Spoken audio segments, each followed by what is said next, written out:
अस्सलाम वालेकुम दोस्तों। इस वीडियो की तैयारी में मुदर्रज झैल किताबों के अलावा दूसरी कई किताबों से मदद ली गई है। ज़ियाउन नबी जिल्द अव्वल, सीरत इब्न हिशाम, अल बदाया व निहाया, तारीख इब्न कसीर। फतह मक्का के बाद हज़रत मोहम्मद सल्लल्लाहु अलैहि वसल्लम खाना काबा में दाखिल हुए और वहां मौजूद तमाम तस्वीर को बाहर निकाल दिया।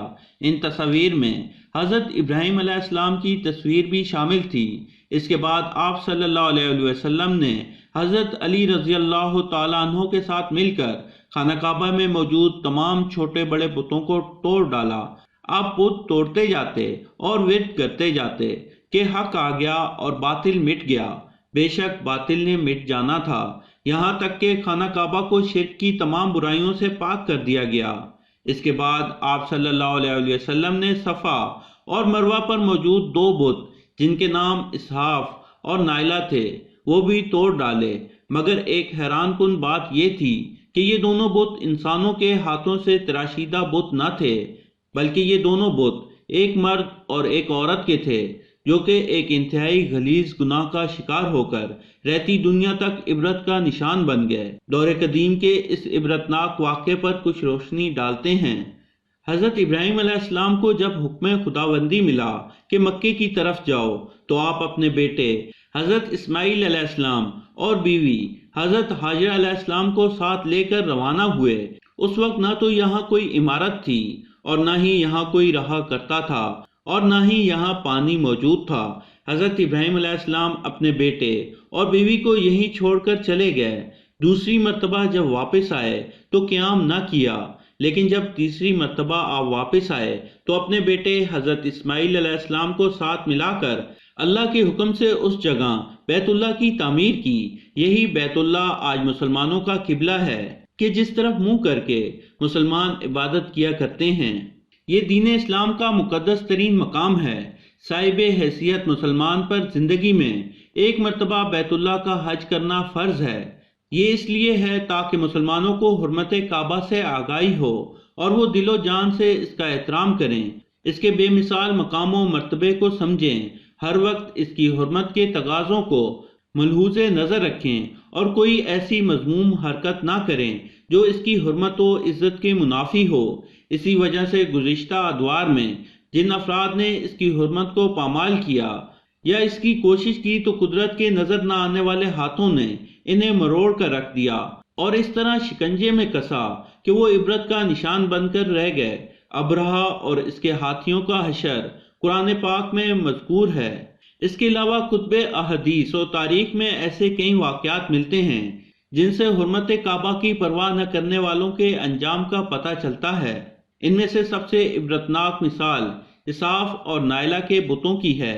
इनका किस्सा ये है कि दौरे जहालत में इसहाफ कबीला इब्न जिरहम का एक शख्स था जिसका पूरा नाम इसहाफ इब्न याला था और नाइला एक औरत थी, इसका पूरा नाम नाइला इब्न जैद था। ये भी जिरहम कबीले से थी। कबीला जिरहम वो कबीला था जो सबसे पहले मक्का में आकर आबाद हुआ। सो ये कबीला बैतुल्लाह शरीफ के अतराफ में ही रहा करता था, लेकिन बाद में शिकस्त खुर्दा होकर ये यमन जा बसा। अब ये दोनों यानी कि साफ और नाइला यमन में ही रहा करते थे। इनके बीच नाजायज ताल्लुकात थे। एक मर्तबा काफिले के साथ हज करने दोनों मक्का आए। ये इस असना मक्का में दाखिल हुए कि यहाँ कोई और मौजूद ना था।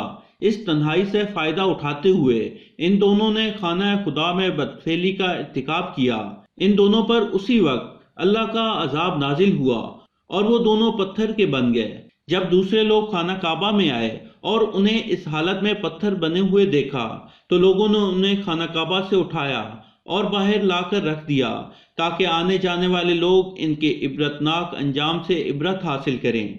लेकिन इस अमल का नतीजा कुछ और ही निकला। लोगों ने इसहाफ के बुत को उठाकर सफ़ा के मकाम पर रख दिया और नाइला के बुत को उठाकर मरवा के मकाम पर रख दिया और इन दोनों की सज़ा ये तजवीज़ की कि जो भी शख्स सफ़ा और मरवा पर जाए इन दोनों को एक एक जूता रसीद करे। एक दो नस्लों तक तो ये अमल जारी रहा, फिर लोगों ने इन्हें जूतों के बजाय थप्पड़ रसीद करना शुरू कर दिए। कुछ नस्लों बाद लोग इन्हें सिर्फ हाथ लगाया करते, यानी रफ्ता रफ्ता लोगों ने उनसे इबरत हासिल करना कम और इन्हें पूजना ज्यादा शुरू कर दिया। یہاں تک کہ حضور علیہ السلام کے دور تک یہ دونوں بت مکے کے بڑے بتوں میں شمار کیے جاتے۔ لوگ ان کے آگے سجدہ کیا کرتے اور قربانی بھی چڑھایا کرتے۔ جب حضور علیہ السلام کی آمد کے بعد یہ بت توڑ دیے گئے تو مسلمانوں کے دلوں میں یہ سوال کھٹکنے لگا کہ صفا اور مروہ کے درمیان صحیح حج کے اصل مناسک میں سے ہے یا محض یہ مشرکانہ دور کی ایجاد ہے۔ چنانچہ اس آیت کے ذریعے اللہ تعالیٰ نے مسلمانوں کی اس غلط فہمی کو دور کر کے صحیح بات کی رہنمائی فرمائی۔ ترجمہ: بے شک صفا اور مروہ اللہ کی نشانیوں میں سے ایک ہیں، پس جو خانہ کعبہ کا حج یا عمرہ کرے تو اس پر کوئی گناہ نہیں کہ وہ ان دونوں کے درمیان طواف کرے، اور جو کوئی اپنی خوشی سے نیکی کرے تو اللہ قدردان جاننے والا ہے۔ لہذا آج جو مسلمان حج یا عمرے کی سعادت حاصل کرتا ہے وہ صفا اور مروہ کے درمیان 7 مرتبہ طواف کرتا ہے، جو کہ مناسک حج میں شامل ہے۔ اس کے علاوہ بھی تاریخ میں ایسے واقعات کی کمی نہیں کہ جو لوگ بیت اللہ شریف کی بے حرمتی میں ملوث ہوئے وہ رہتی دنیا تک عبرت کا نشان بن گئے۔